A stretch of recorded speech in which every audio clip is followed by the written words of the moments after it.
I've had to roll back so I could get to look.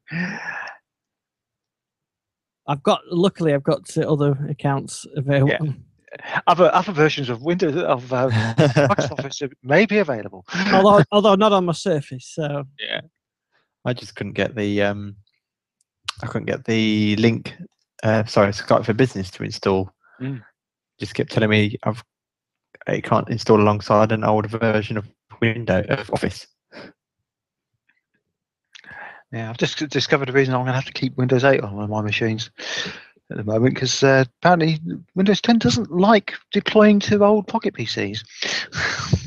Oh no. Not something I checked in the preview program. Right, let me send the link out. It could be worse. You could be trying to deploy something to the Apple Store.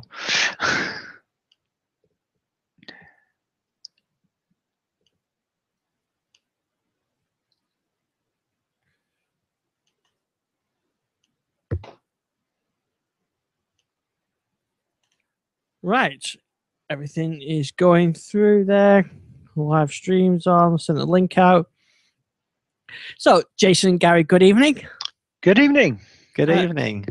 Were you queuing up last week, Gary, for your iPad Pro? No. I still think he was on Uber duty. Yeah, I was kind of on Uber duty. And then I was trying to organise my life so I could get to Southampton, then back up to Edinburgh, and then back down again, which was all good fun.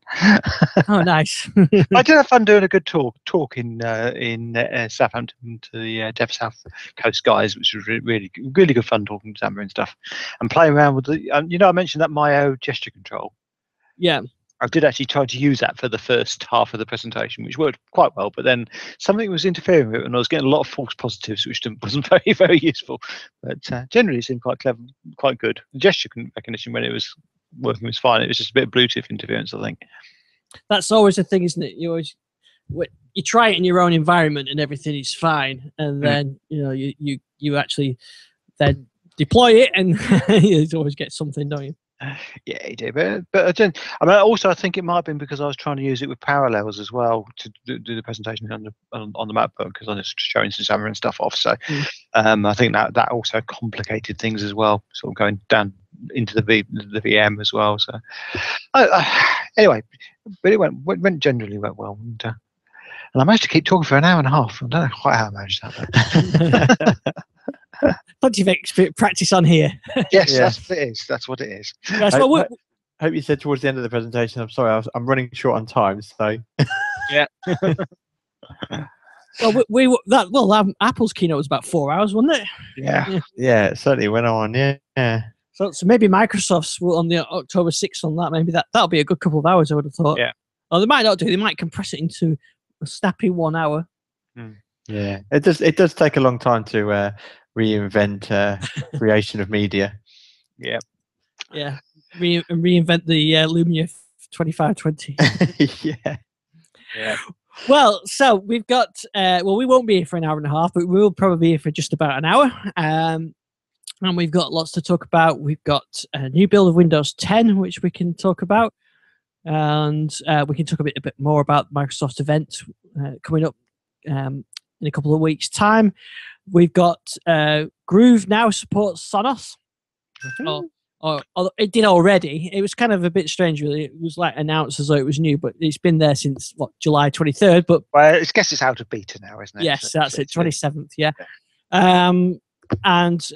We've got. I don't know. Did we talk a bit about the start menu? Did I have that working last week? I can't remember on Surface. I might have had that, but I can mention that again anyway if we haven't. And so we've got VLC news and DLNA built into Edge browser. I didn't know it was there, and it seems to have appeared. Magically appeared in the latest build. So lots to talk about. Oh, one thing I did want to mention is, in fact, a kind of a topic item that in the way that you brought up last week, we talked about iPads, and Jason, we talked about iPads and Surfaces, and I want to talk about Windows 10 mobile. We've got the new devices coming up, and the specs look pretty good. I mean, they're all rumors, so we haven't got any official specs, but it's going to have a Snapdragon 810 processor, fairly decent processor, USB-C, and it's got maybe support a pen, and it's got Continuum and a few other, some nice high-end features. But some of the prices have been leaked at sort of €700, something like that. And I wondered whether we're caught in a bit of a dilemma here. So we've been, and I say we, the community's been asking Microsoft for a flagship. We've not had one, and they're set to deliver one. And do you think they're all going to then complain about the prices of this flagship phone? More than likely. I mean, but that's always the way. I mean, you look at the Samsung flagships and things; they're up for that sort of price without the subsidies, and then they do drop off a bit after they come in. The problem is it's the small numbers that they're going to sell of those flagships. We'll sell a few in Europe, we'll sell a few in the US, but they're not the bulk market for, as we've discussed ad nauseum on this program with Windows Phone. They will sell, and there's a lot of people out there wanting them, but it's supply and demand. I mean, it's that thing that they can't cut the costs by economies of scale, really, because they're probably not going to produce as many as they did on previous phones. So it's an interesting one. And I do think the leaked pricing sounds on the high side, even comparing it to something like the Galaxy S7 or 6, whatever.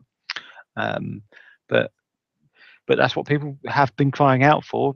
There are people out there who will pay virtually anything for a decent flagship phone. So it's a difficult one.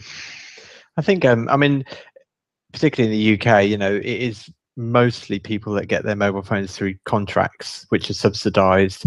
And, it's not unusual. I know when I was trying to get hold of my Lumia 900 through my contract, they were looking at kind of £100 on top of my monthly contract. So, that would probably have put that up into kind of close to that region. It is still, I think, these high-end phones, it is still a luxury to be able to, afford to buy them outright. While I still think that's, the best way to go in terms of the whole carrier update process, etc. But, does anybody really actually pay full price, or do the majority of people pay, full price for their devices? But I think the problem is, if people are looking to pay on top of their monthly fee, a fixed fee to buy to get the handset, are they more likely to pick something they're more familiar with, like a Galaxy S or even an iPhone 6s that does seem to be selling well? Yeah, I can't. I mean, it's one of these phones I can't see attracting too many new people to. Although I think Continuum will. So I think it could be a business purchase as well, which would be an interesting market. It just seems to me that it's a bit like when they launched the Surface. The original Surface, because they priced them at the same price as iPads, and in effect to offering similar functionality, no app only, no desktop, that kind of thing. They didn't sell. As soon as they cut the prices below the iPad, then and I think we said at the time, it's no good really offering being at the same price, even if you offer spec for spec, because you're the second placed device or third place in Windows Phone. It's like way back. So it's no good just having like for like specs, like for like price. You've got to have something different, and the price is one area you can. But I suppose I know what you're saying, Gary. They've got to still make a profit on them.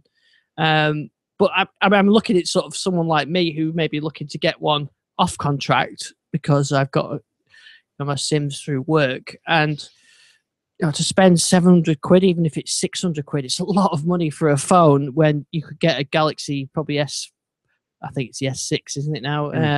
Or an iPhone 6C for similar amounts. And what is the thing that is going to attract people to the phone? I'm not quite sure. I know enthusiasts want that, but it's kind of that catch-22, isn't it? That enthusiasts want a high-end phone, but then maybe we don't want to pay for it.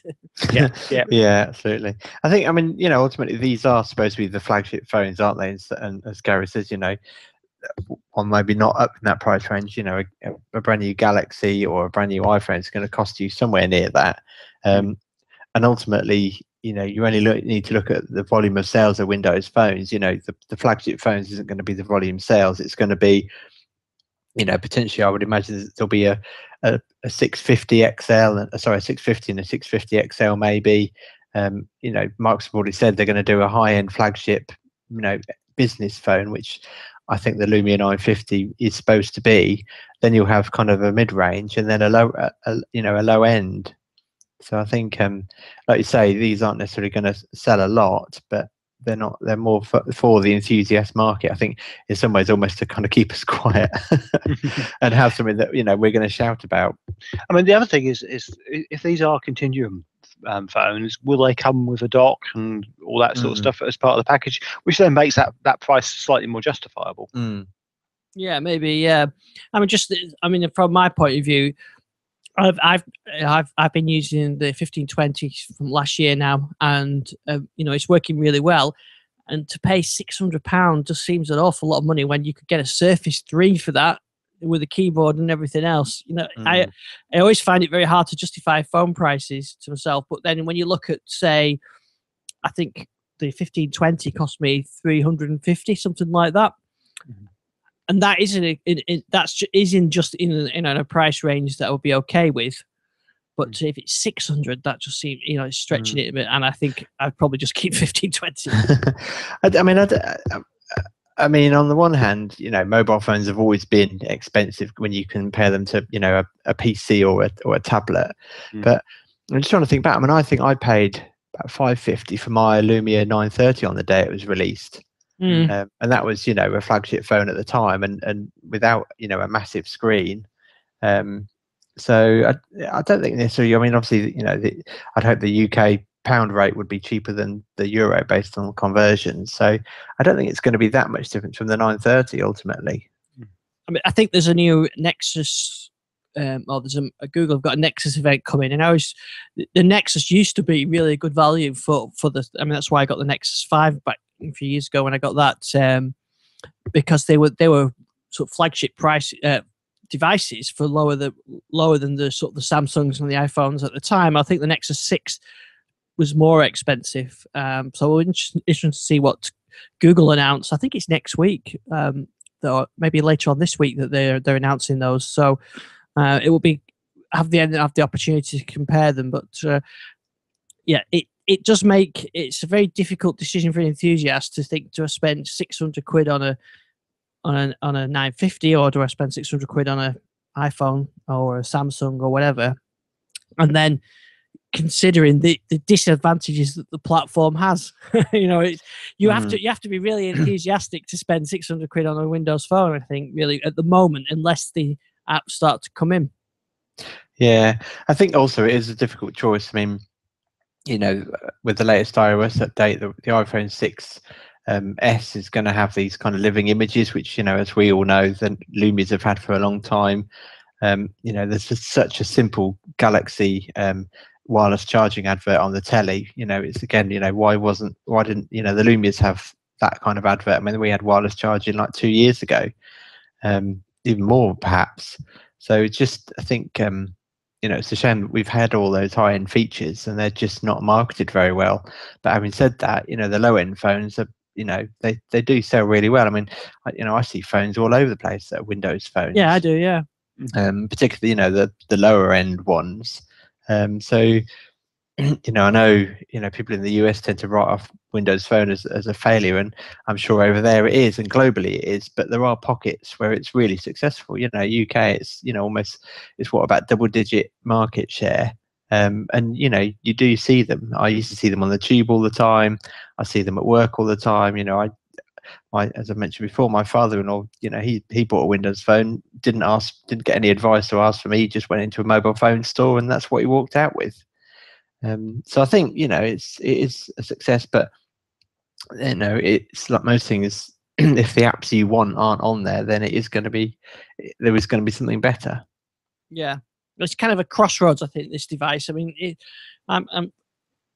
I've sort of kept the money aside for, you know, I've been saving up effectively for a new phone, and you know, it's if you're going to spend 600 quid, then you've got to make sure it's the right one that's going to last you. And if Microsoft in 12 months' time look to be de-emphasizing, you know, Windows Mobile completely, or, you know, and then looking at alternatives, then you've you know, you spent 600 quid on a platform that maybe it's not got the best attention from Microsoft. So I think a lot of it, I think the next year is kind of critical, isn't it? That for enthusiasts and for the for businesses as well, that these devices really are well supported from Microsoft and app developers over the next 12 months. It's a real crucial time.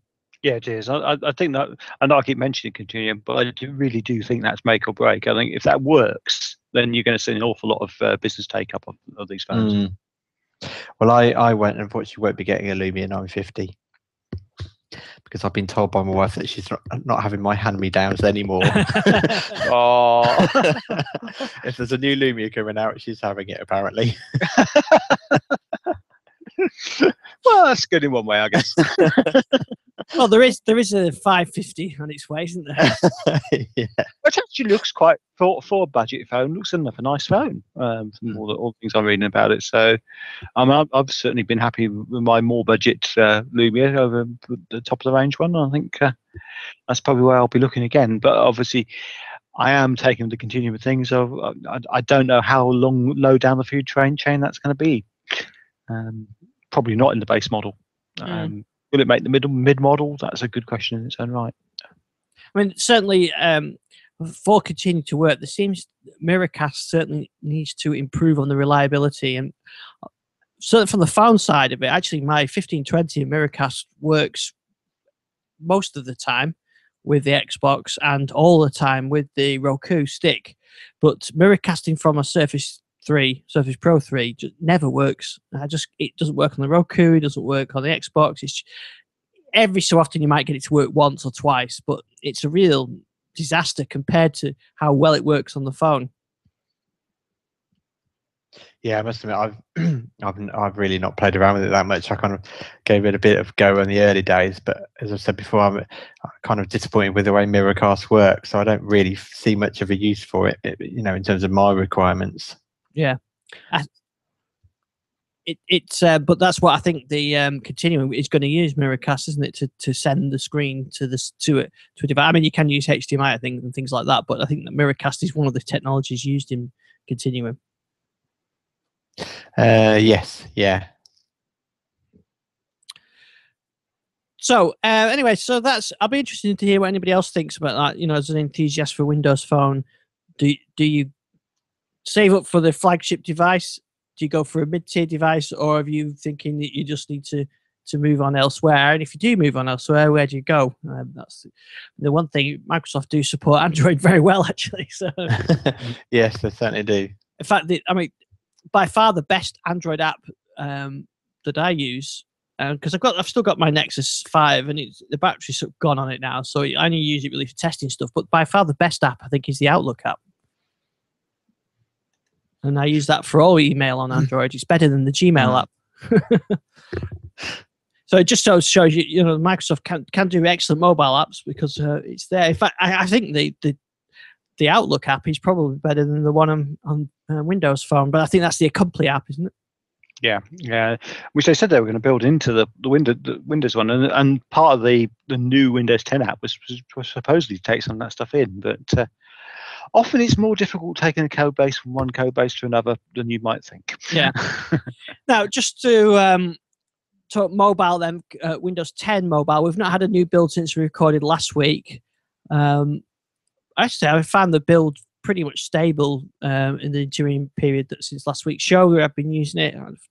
I think it's working pretty well, actually. We did have a conversation, Jason, on Twitter about whether you put it on your daily driver. Have you decided yet? No, well, I'm going to hold off. I think it's tempting, but I'm going to wait. Yeah, I kind of want that, to see what that experience is. I think I said when Windows 10 kind of finally released, you kind of feel like you've opened your Christmas presents early, and then on Christmas Day you've got nothing to look forward to. So I'm going to try and hold off. I mean, I think we talked about this last week, but personally, I think the weak link is the upgrade process. It seems very fragile. I mean, they released it to non-supported devices accidentally, didn't they? And 200 people got the build early when they shouldn't have done, and then you had that double install process that took hours. I don't know, Gary, have you got the new build on from last week's build? I haven't yet. I've had some problems with my test device, actually, to be honest. The USB port on it is actually broken. It's making it slightly difficult to charge and do things with it. So I'm going to have to organise another test device and sort it out. But I did see the new release last week. I was playing with someone else's phone, and it actually seemed a lot better. I do like the fact that some of the bits we've talked about, like the internet sharing, are back. Because that makes it actually something I could use on a daily basis. Yeah, it's pretty solid when you're using it. It's just that install process, and I think if you're going for your main phone, you don't want to risk that yet. And I agree totally. And certainly, I spoke to about 3 people who were using it, and they all said they'd had nightmares with the install. Yeah. I don't know why I know it's a separate process entirely, but they just the mobile install process looks like, I think fragile is what I would use, the word I'd use. It just looks fragile compared to the desktop version, and that has issues. But the phone issue seem worse. But apart from that, I think it's looking good. I found I was playing about with it today. I actually found a new feature that's something we didn't include in the book, Gary, but you might have to think about. Is you can actually cast from MP3 files from OneDrive app. All right. I wonder if that's been snuck in recently as well. Yeah, but you can't do it from Groove, can you? No. It does seem like Groove's the odd one out when it comes to casting or playing.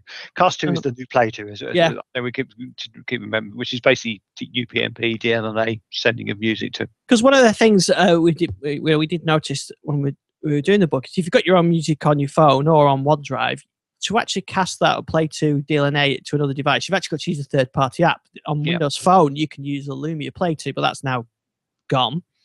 But anyway, I found that if you open OneDrive, open the music file folder, even if the file is not actually on your machine and it's on OneDrive and not stored locally, you can open it and then it starts playing and then you can use a cast to. So there's actually a media player built into Windows Phone, Windows 10 Mobile that's not Groove.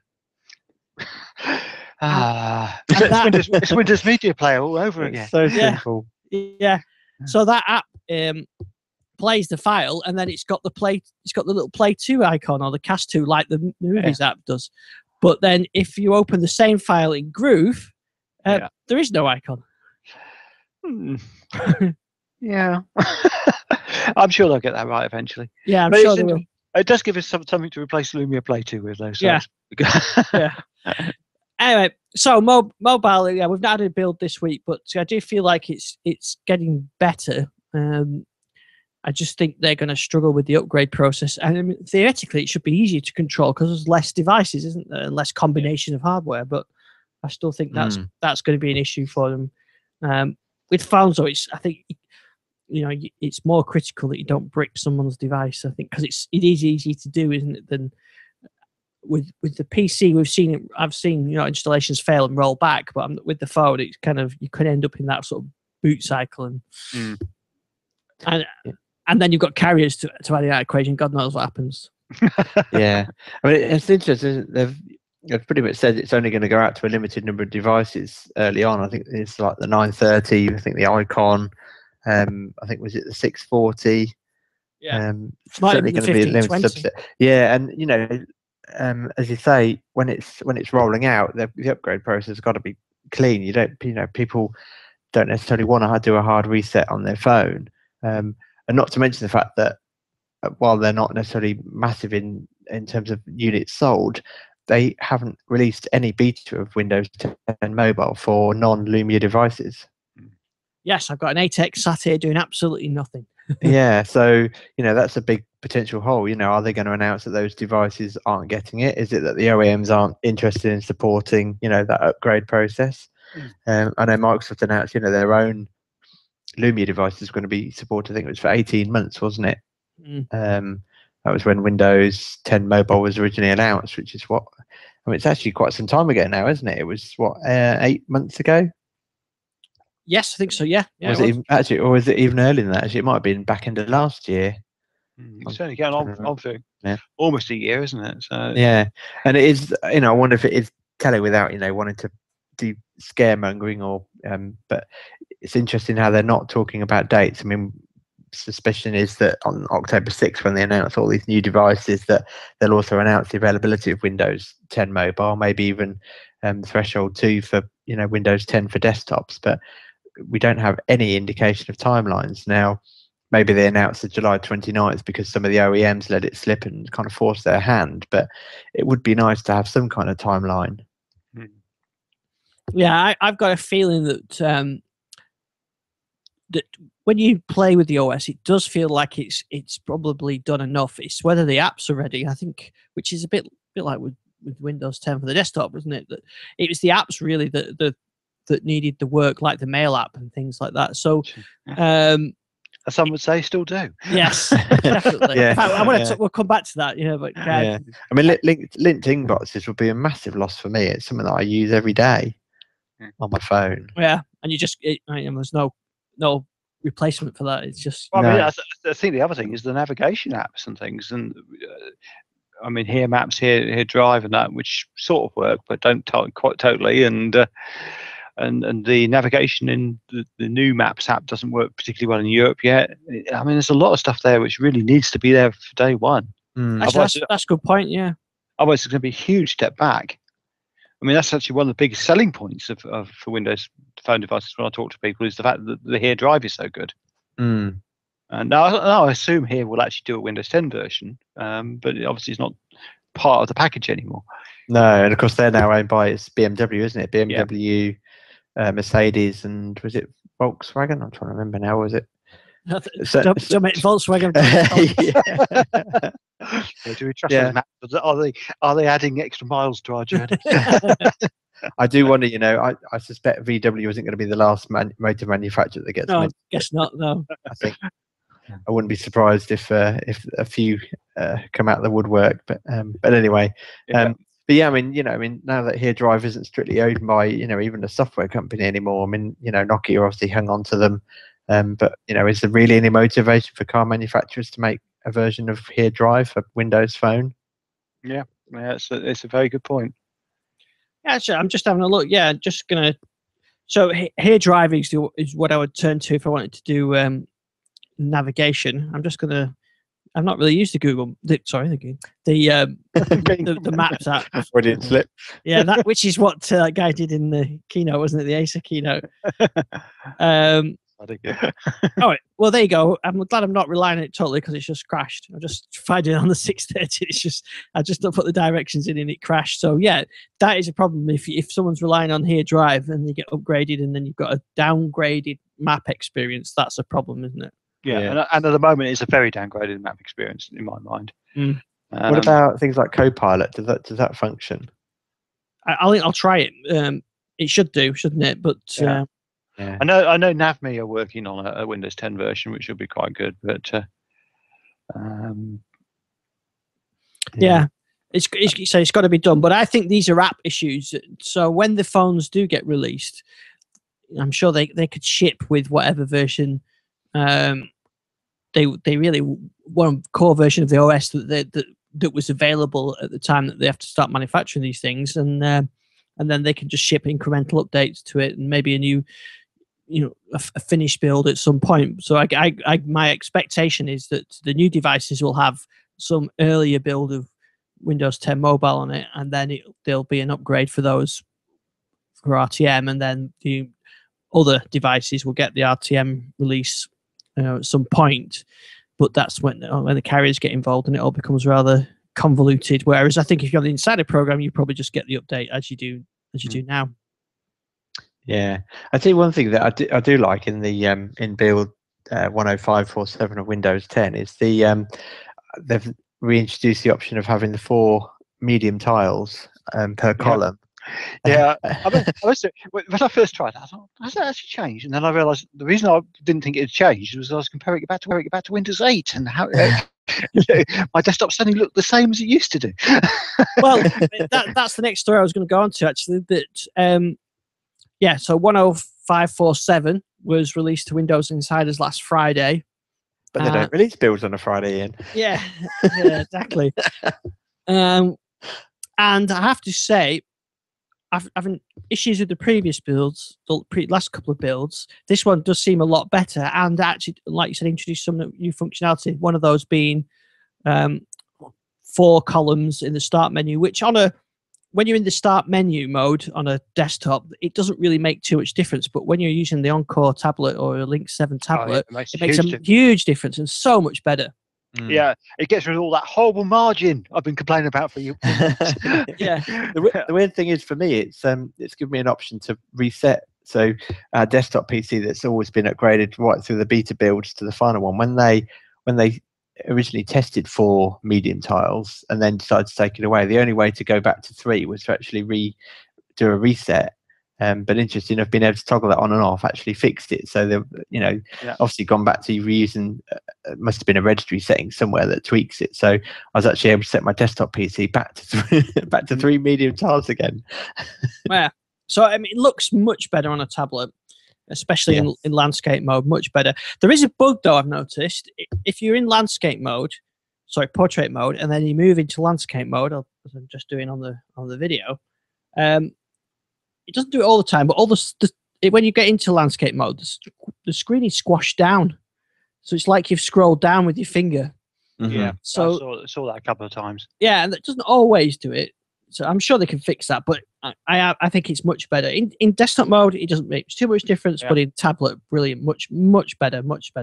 Yeah, it's interesting because it's actually led me to switch back to using tablet mode on the big screen TV PC. Yes, I can imagine. Yeah.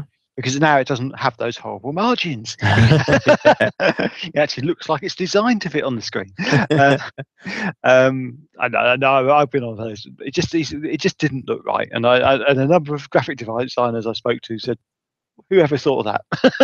But anyway, yeah, it's certainly a big improvement. Yeah, it's also interesting that they particularly called out that this build hopefully addresses issues with the start menu not opening. Yeah. So it's clearly they've been collecting quite a bit of telemetry on that. Yeah. So yeah, that's definitely a good thing. Now the other thing that in this build as well is the snapping of apps now works pretty much like it did in Windows 8.1. Yeah, it when you're in tablet mode. When you're in tablet mode, yeah, yay! No, that was something I think we all said was a step backwards. So it's great to see that back. It's a shame. It's a shame because we can't sort of snap like we could in 8.1, snap the desktop as a side. I still miss being able to have my Twitter feed over to one side while watching video, but which kind of works, but does not totally works. But I actually think that's not snapping is a much more elegant way of doing it. It's nice for them to see that they've paid attention to to tablet users as well. In fact, I mean, this build is really, those two things are much better for tablet users. Yeah, I think generally the whole thing's much better for tablet users. I think you can have more tiles now, can't you, as well? Yeah, you can. You can have 2048. Yeah, it's not tiles, is it? That's all apps. That's entries in the apps in the yes, stop. Yes. And that must have been the cause of most of the problems I've seen. The actual how little, and I didn't realise the limit was that low. Was it 512 or something? 512, yeah. I mean, I counted my start menu even on my simplest machine, and if you don't take things out of folders, I've got over 700 programs on there. Now I'm guessing the way they counted them, the folders counted as a top level, but even so, I mean that's a hell of a restriction. Even 2048's a restriction. Yeah. Actually, just rereading the announcement, and actually it does say 512 tiles on start, but I thought it was a limit on the number of apps in all apps. Yeah, and that's what I've read as well. So, I mean, I think maybe people misinterpreting. I don't know, but it does seem a really strange restriction. Yes, I tell you my favourite fix. That the action center won't light up even when there's no notifications. Oh yeah, it's a stupid little thing, isn't it? But that's the most annoying thing because you see that light, Oh yeah, must have a notification. There's nothing there. I don't know if this was there before, but I'm seeing more tooltips popping up. I saw a lot of them on this build. Yeah. So when you hover over things on the start menu, you get little top ups.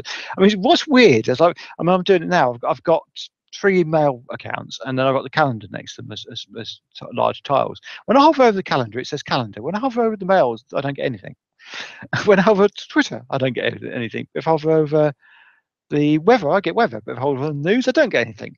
It's very consistent. Oh, and I get the exact same as you. Yeah. Yeah. So that is a that maybe it's up to the app developer to put whether they want to there. But like you said, some things work and some things don't. Some Microsoft Yeah. apps work and some Microsoft apps don't. Yeah. I think the other interesting element is that they've clearly started flighting app updates to the insiders first. Yes. So the Mail app is ahead. It's now got nice, pretty pictures all over it, and color schemes and things. yes, yeah, and more. As some of I said this before, I'd wish they'd fix basic stuff before they actually go to big pictures. I mean, have you ever? I mean, one of the things I do all the time. My mail is a repository which lasts for years, and I use it. I search it regularly, and I usually archive mail after a while because it slows it down. If you've got so much stuff in your inbox, and I get tons of mail in my inbox. Have you tried archiving stuff off to another folder in this? You have to select each mail item individually. I mean, you have to do it when you're deleting as well, I guess. But it's a nightmare. Whereas in every other mail client, you can under Microsoft's tendency of doing mail, things you've always been able to click and shift click to select a lot or whatever. There's not even a select all. Have you tried emptying the trash? Yeah, exactly the same problem. You have to. If you want to get rid of your deleted messages, you have to delete everyone individually. It's ridiculous. You can't empty the junk email folder. There's such basic functionality missing. I mean, when you consider people generally buying a cheap tablet, want it for email, surfing the web, Twitter maybe, or Facebook, the kind of social media spread. So we used to talk about this on TDL Mobile. The most fundamental thing you've got to get right is the email application. And it took a long time for the Windows 8 Mail app to get up to a usable standard, and understandably why, with the universal app model. But again, we've had to go back to the drawing board. Yeah. I mean, I think the one thing I would say, which is hugely positive in this one, it has got the Mojo Foley option. Yes. Which for people that turn off conversation views, or show messages arranged by conversation, you can be turned on and off now. So that's really good. I don't know that quite the desired effect Mary was looking for with Mary Jo. It kind of broke her email client completely. So, which is the other frustrating thing. There's no uninstall option on it, so it's not like you can wipe it out and start again. And quite rightly for her, all respect to her, she held out. I'm not running PowerShell scripts because I want to know how it would be fixed for a normal user, and normal users aren't going to be messing around with PowerShell scripts. I mean, the one good thing, talking about a company as we were earlier, it's been announced today the guy who ran a company is now taking over the Outlook across the board for so mail clients basically across the board for Microsoft. So that'll be interesting to see how that brings up. Yeah, it will be. I mean, hopefully things can start to move forward rapidly. And I mean, it does appear that with Threshold 2, we're perhaps going to get some advances. Because I've basically set up a Windows 10 virtual machine, which I use for testing the insider build. So I do get exposure to it. And it just took me ages for it to actually, even though I registered in the insiders, selected the fast ring, it was a good 2 or 3 days before it actually finally offered me the build. So it does take some time for that to get registered and sent through. I'll tell you what has with this build. Do you remember I was saying on the previous show that my Encore 8 wouldn't work with the last build? That the network driver just kept failing. This build did fix that network driver issue, so I didn't have to try and install any drivers or anything like that. It just worked. But then after doing the update, the sound stopped working. But it appears to be I sorted it today. It appears to be working. The green indicator shows sound going through, but nothing comes out. Headphones or speaker. And I tried a couple of different drivers, uninstall and reinstall drivers, and nothing worked. In the end, I found I went to the Toshiba Encore driver site, downloaded the Intel platform driver, which installs its own set of drivers, and that did cure it. So Yeah, but it's a bit. This is where again, when they go to Threshold, we talked about how they're going to go to Threshold 2. If somebody's got a working device and then Threshold 2 then breaks your network driver and your audio driver, then they've got serious problems. Yeah, absolutely. That takes me back to my old days of when I used to build my own PCs, and before the days of multiple PCs in the household. The one thing you'd pray when you've installed Windows was that the network drivers would be there, because if they weren't, you were kind of a bit stuffed. You didn't have a USB key with every single network driver. Missing graphics drivers, missing USB drivers, that was always fun, but it was always the network card. Please work, even with the most basic driver. Yeah, I did actually. I mean, it's just one of my top tips to anybody is always download every network driver. Every time you have a new device, copy the network driver off the USB stick. It always works. It's always good. But one interesting thing I had on talking about notifications was that the notification button wouldn't work at all for me when I first installed this update.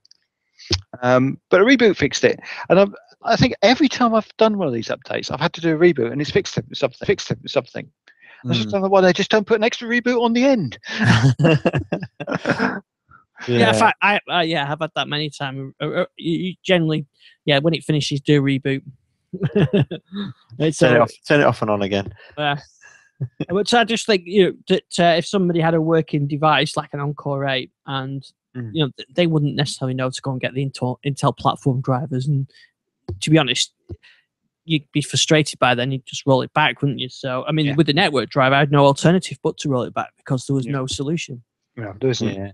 I think my one worry is, and I know with iOS and Android devices that consumers are becoming more used to this process, but I still think Windows is a different beast, and I just worry that this Threshold 2 is going to get released as a complete new build, that people's PCs are going to have to go through that risky process of installing a brand new operating system and then moving their old data and applications back in.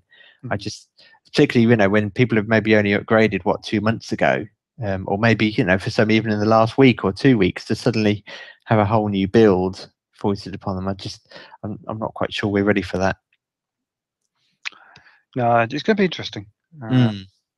They've got that's always the critical bit, man. But to be fair, they did get they're going from Windows 8.1 to Windows 10 is such a big upgrade process, and for most people that hasn't worked. Although I did, my dad was trying to upgrade his machine again without my asking him first, and he had 3 goes at doing it, and each time it rolled back to Windows 8. But at least it did gracefully roll back, and he's just going to stick on Windows 8 now. But no, I think it was on 7, I think. But it just showed, that is a big job to go from Windows 10 to a Threshold 2 Windows 10. Surely can't be too bad. But then, I've had 2 device driver issues in 2 different builds. So you wonder, why would that change as well? Why would just a different build of Windows require a different driver or break a driver? You think that it's just Windows 10, with just new functionality and some fixes. Why would you require to load Intel driver set? Yeah, it doesn't make a lot of sense at all. So I mean, I do take Jason's point though. I mean, some of these tweaks, you wonder whether it does actually need a full install. But I guess they're changing things under the skin quite dramatically, so maybe that's the case. I'm going to tell you one thing I do have noticed. 105.4.7 is things are way more stable on some of the apps which have been crashing a lot for me. There's certain apps which are always, Twitter, for example, is something I can't leave it on all the time because it will crash. That hasn't happened since I've been on 105. Yeah, so. I've had issues with resuming from standby, on apps resuming from standby. In fact, I have this on my laptop at work where Edge is fine until you lock the device, and then when you unlock it, Edge has crashed. Yeah, and I've seen it a couple of times surface, but it happens a lot on my Lenovo laptop. But it doesn't seem as bad on this Encore. It's early days yet, but yes, I think they have done. There's quite a lot of fixes and some new functionality, isn't there? Yeah, I mean, I have noticed another couple of other. Well, one of which was there before, but seems to be coming up much more now. Is where Edge doesn't close. You end up with just the taskbar for Edge, and you can't actually close it at all. Without going to task manager and killing it. I've had that about 3 or 4 times since the new. In fact, that's what I've got to do when I unlock my laptop. Edge isn't in the taskbar, but it is actually running. But you can't launch it. You have to end task it, and then it comes back and does it and restores the pages. So, yeah, some odd stuff going on there. But now, talking of Edge, now one of the things that Edge got in this release is Object RTC, which is for real-time audio and video communications. So I guess that means we could have a plug-in-free version of Skype. yeah, and other messaging. This is an industrial standard. I think it's IEEE based one. So basically for plugins into non-plugins in the browser for audio and video communication, allowing use of the camera, phone, etc. So obviously Skype it's already been said that we're going to get a Skype version for Edge, and I think we'll see other Telegram I've mentioned they might do one as well. So there's a lot of possibilities there. Now, what I also found with Edge, and I don't know if this is related to that as well, is that there's a new menu option. I sort of noticed this morning. There's of course, I'm looking at my Surface for the menu option, and it's not there because that's in the RTM. There's a cast media to device option now in the new builds. Have you tried this? Yeah, now it's interesting because I've not actually found a page yet where it works. I found pages where it comes up on, because so it doesn't come up all the time. It only comes up when it thinks there's video or something on the page, and I keep trying it, and it comes up, and so I've got a nice bit of video on the screen, and I go to cast to it, and it says there's no content compatible with streaming on this page. Now I've had the similar experiences, but what I've found is that it really only casts the picture. So if you go on to say a video review on TDL of one of the Lumias, and it comes up, you've got the cast option, so you do that, you do connect, and it brings up devices on the network. In my case, it brought up my TV and Windows Media Player on the Surface and a few other different devices, and I choose it, and it sends the picture over as a DLNA. But it won't send the video, and I thought maybe that's a YouTube video, so I tried BBC iPlayer, and that didn't do it. And so it only seems to do it with the picture, and it seems to be the first picture as well. There doesn't seem to be any way to pick which picture. So, you just select the option, and then it gives you a dialog box to pick your device, and it doesn't let you pick which content. So say on that review page that I was talking about, that's got 4 or 5 images on it. It picks the first image, and that's it. You don't have any control over it. And if you go to the podcast page, it picks up the digital lifestyle show image, but you can't cast the audio. So I guess it's just an early days yet. It's funny they've not even talked about it, or that I've seen anyway. But it does look like an interesting feature, and almost is the Google Chrome cast option. Yeah, which is probably why it's called cast. Yeah. But it hasn't. It would be good if it had that handoff. Yeah. But it will, and it kind of does in a way, because in some cases you can close the browser window and the picture stays on the DLNA device. And I did it once, and then the media player lost the image. So I think it is staying there temporarily at least. So it's kind of cached. So maybe there is, but I mean, a single image isn't really much use, but it'd be great if you could just, if you're watching iPlayer, you could just send that straight to another device, or a YouTube video or a podcast or whatever it is that you're listening to or watching, and send them over. Single image is okay, but yeah, there's got to be more to it than that. But anyway, it's nice to see it there, and I just wonder these new APIs and whether developers could, the website developers could hook into that API and expose their content. But it's nice to see a new DLNA option there, because we kind of thought that Microsoft had abandoned that completely. But we found 2 DLNA options hidden away. Yeah. If only we had favorite thinking. Yeah. So one other thing we talked about Windows Phone I wanted to mention actually is, did you see that VLC for Windows Phone? I think we talked about this a couple of weeks ago, that it was doing quite well in the downloads, but it's officially gone over the 3 million mark. Yeah. And that's on a dead platform? Yep, pretty good that. Yeah.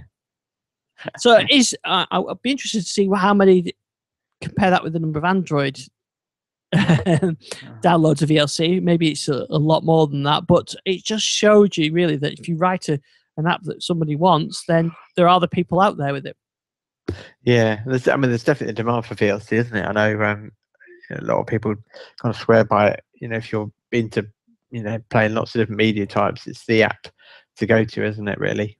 Yeah, and it's kind of less critical than it used to be because the built-in apps do handle a lot more formats now, but it's still, yeah, it's good to see it there. And in Windows 10 Mobile, it handles a lot more formats, so it's probably not as critical, but it does work. In fact, a recent update, they just added M4A support now as well, so you can get your Apple formatted devices on there. I know Gary doesn't like talking about with his WMA format. Yeah, and the other news, of course, was that the Groove Music for Sonos is now out of beta. It's now an official service that you can add. Yeah. Yes, I thought it was quite interesting how lots of websites announced this. This is all, and I thought I've been using it. We've talked about it, but right. It's kind of, it's not in the beta section now. Yeah, it's an official release before the Apple Music one, so that's always good. So, have you tried it since they've gone live with it? Yeah, I was using it when it was beta, and I've used it since it went live. I was listening to the new Iron Maiden album at the weekend, much to my kids. They weren't so impressed, but yeah, it's great. I'm a big fan of Sonos. We got the soundbar under the TV, and it worked absolutely flawlessly. One of the things I do like is it's like the way that the universal search works on Sonos. You just search for a song. So we've got music for our music collection in the Amazon cloud. Obviously, I've got mine in OneDrive. We've got a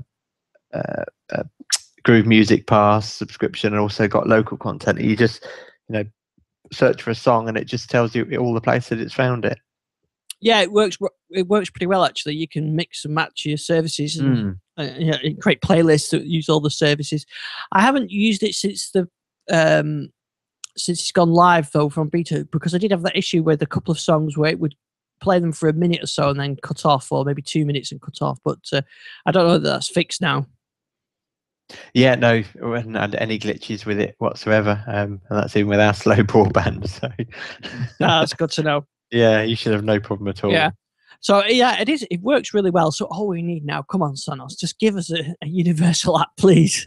Yeah, I don't know if you've seen Paul Thurrott did a feature on the Groove Music availability, and he said that he's got information that says Sonos actually have an app, but they've just never released it. I've heard that before. I think we talked about that. Yeah, we talked about it in the show a few years ago, but it seems like now anyway. Yeah, there was a Windows one in development.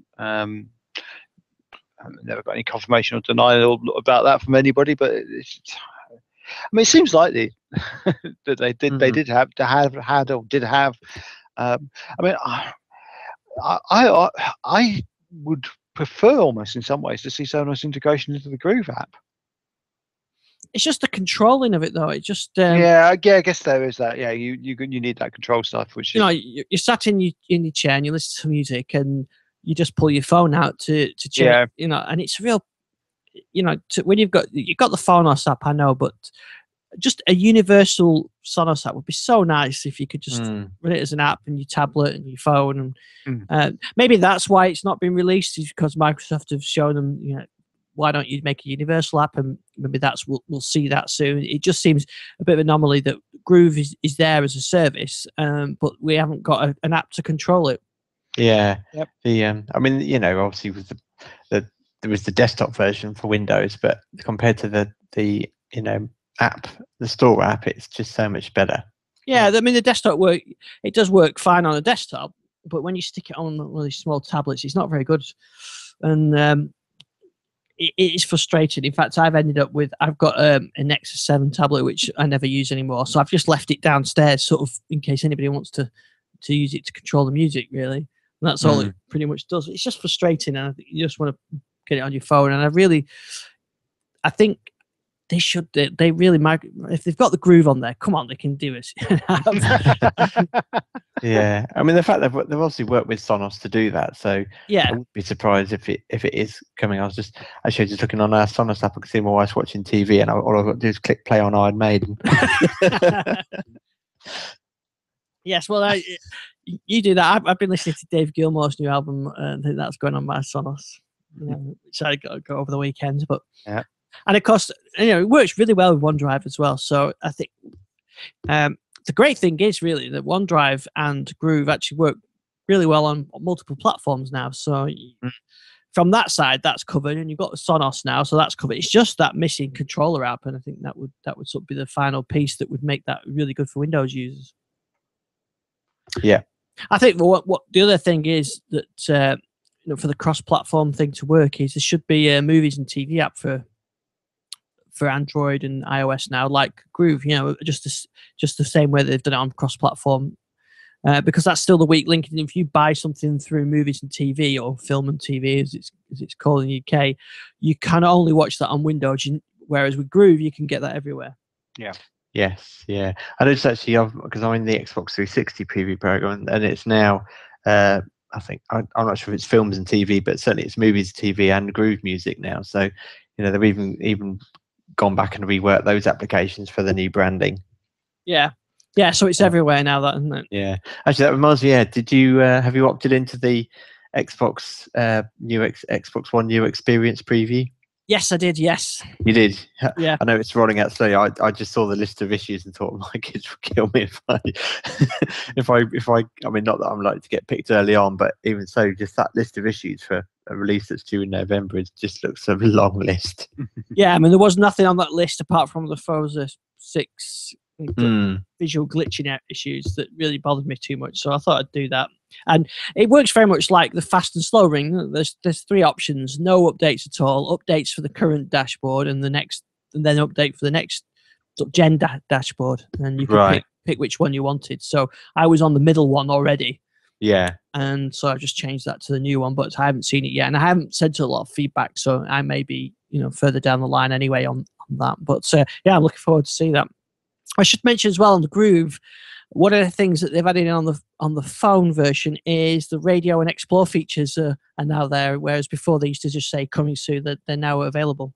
Mm-hmm. Yeah, I think we must be getting close to release, but yeah, I don't think we're that far off now. But and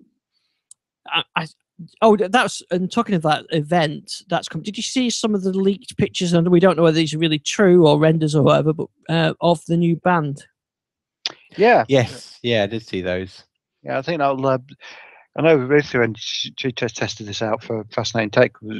That was her main complaint, was the fact that the screen was flat rather than rounded, and obviously the new renders show that they've gone for a more rounded design on the screen, which I think will work well. Yeah, it does look quite nice. I think, like I said last week, as well as the actual design, they also need to boost the performance of the actual materials and things, because things are starting to split and wear and things on mine, and they, like I said last week, they scratch very easily. So maybe that curved display will actually be probably less prone to scratches as well, because it doesn't stick out on your wrist as far. Yeah, I think that might be true. It certainly looks a lot more ergonomic from that picture. So, but the actual display, when you look at that, it looks identical. So I suspect it will be very similar in functionality, but just with the improved design, really. Yeah.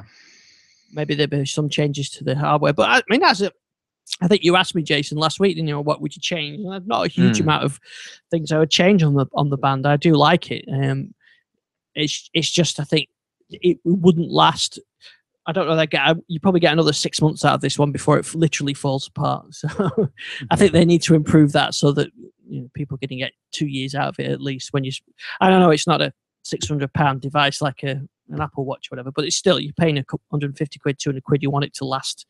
Because when you think of it, in terms of a watch, they last for a long while compared to. Although it's not a watch, but that kind of thing would just do last. You can wear a while. If you spend £150 on a watch, you expect to get more than 12 months out of it. Yes, yeah, definitely. Yep. So October 6th, I'm looking forward to seeing that. I think a second gen band will be on my list. A phone, I'm not quite sure about, and a new Surface Pro. Well, I don't need one of those. I'm quite happy with my Surface Pro 3. So, but we'll find out October 6th. So it won't be. So it's not far off now. So do we have anything else that we want to go through on today? Have you got anything you want to add, Gary? What was I thinking? Pebble have got some sort of mysterious countdown on their site. Apple have messed up completely in letting people download wrong versions of Xcode and uploading apps to the App Store. I'm just astounded by that. They check everything, and that managed to sneak through, and thousands of apps out there, particularly in China, which are actually built on a fake version of the development platform. They have been busy stripping them out, but it does make it. I saw. Yeah, so that's a potential where they could have malware in them. Yeah, well, almost certainly do have malware in them, and Right. and some pretty famous, well-known apps. Particularly Chinese versions. There are things like Angry Birds 2 in China was infected with it. They've now sorted that out, but basically the problem was that it's a peculiarity of that market. But basically, the download time from Microsoft servers over there for downloading, Microsoft Apple servers for downloading Xcode was very, very long in China. So there were a lot of locally hosted versions of it, and someone basically hacked one of those and put them. So basically, any app built with this version of Xcode, which is the development environment for Apple programs, had their malware inserted into it automatically. Oh dear. And lots of people did. And Apple has spent the last couple of days stripping out the store, which is, if you're trying to get an app up on the Apple on the iTunes store at the moment, it's a nightmare trying to get anything up for Apple, because it's just taking forever. I think people have had apps in review for several weeks. Couple that with iOS 9 was launched, and there's a lot of people now with iOS 9 releases, which were they in good faith have put up to the Apple Store in plenty of time, not under normal conditions, to get them up in time for iOS 9, which are still sitting there waiting to go live. So there's a lot of incompatibility out there at the moment. Oh, right. Now, just to, on the round off on what you talk about the mapping, I've just had a look at the navigation app, and actually it doesn't look too bad. So I'm going to give this a try tomorrow. So next week's show, I'll report back and let you know how we get on with that. Certainly a lot of people haven't been impressed with the new navigation program, but yeah, certainly be interested to see how you get on. Actually, next week, I won't be here on Tuesday evening, so we'll probably, if you're okay, we'll record on Wednesday. Should be able to do that. Sorry, next week. Yeah.